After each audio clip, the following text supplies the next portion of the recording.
Ow! Welcome! In this video, we're gonna talk about the technique and the position of the hands and the body in handstand, and maybe some tips and tricks. And if you haven't seen the introduction video of this handstand series, go check it out. So, the form of the body. So there's a discussion, is the form more important than balancing longer?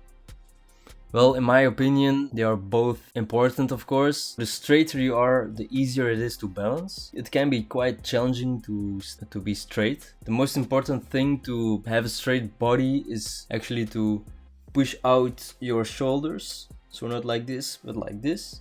And the thing I was struggling with was my shoulder angle. So the angle should be open, otherwise you are a little bit of a banana. And I recently found kind of a solution. I was always with my face above my fingers, but if I have my face more in between or more under my hands, then my shoulders are more open.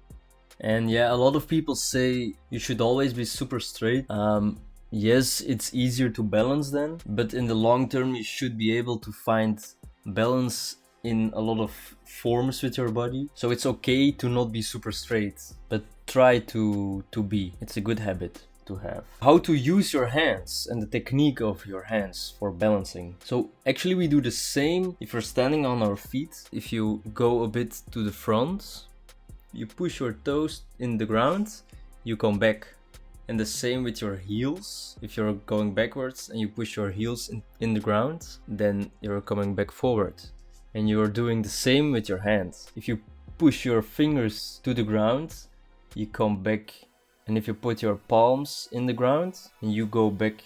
So the fingers are like the toes, and the palm of our hand is like the heel of our foot. And of course we're our whole life on our feet, so our body knows how to balance with our feet. So the more you're in the handstand position, the faster your body will learn how to balance. Alright, the pressure point. Where should the pressure point be? For me, it helped a lot to have the pressure point right here. If the pressure point is here, then you can move like this, but you can't go the other way. And if it's here, you can push here and you can push here. Then you can go to both sides. You can try it without being in the handstand. Just go down on your knees and try it. Have your hands on the ground and lean forward and press your fingers and you will come back. And the same if you go back and press down your palm. And if you're doing it correctly, you can see the muscles in your upper arm dancing. The hand position. How should the form be of the hand? If your fingers are facing forward, then you have the most leverage to balance. So you have more power to balance.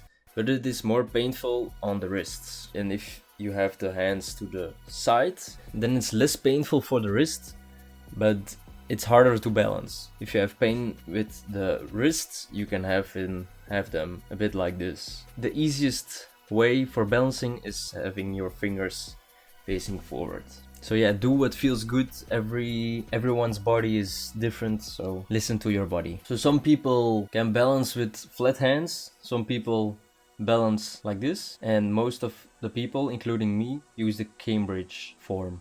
With the Cambridge form, you have more power in your fingers to balance.